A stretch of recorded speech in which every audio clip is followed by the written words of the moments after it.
నేను ఒకటే మిమ్మల్ని అందరినీ కోరుతున్నా. నేను రాజకీయాలకు వచ్చినప్పటి నుంచి ఇప్పటివరకు చూశాను. ఎడ్ల బండుల దగ్గర నుంచి ఈరోజు డ్రైవర్లెస్ కారుకు వచ్చాం.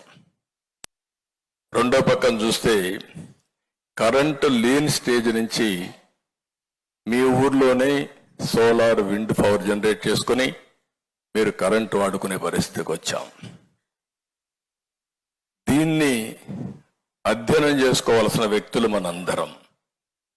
అధ్యయనం చేసుకోవడమే కాకుండా భావితరాల భవిష్యత్తుకి,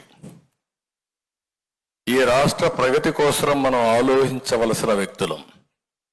అందుకే నేను చాలాసార్లు చెప్పాను, దేశానికి ఎన్డీ ఏ విధంగా ఉపయోగపడతా ఉందో ఇక్కడికి వచ్చినప్పుడు మనందరం కూడా తెలుగు కమ్యూనిటీ ఆంధ్రప్రదేశ్ని నెంబర్ 1 కమ్యూనిటీగా ప్రపంచంలో చేయడానికి మనం అందరం పనిచేయాల్సిన అవసరం ఉంది. అది సాధ్యం, అసాధ్యం కాదు.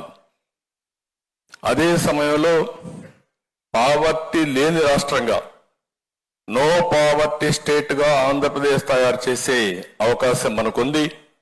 దీనికి కూడా మనం నిరంతరం పనిచేయాల్సిన అవసరం ఉంది.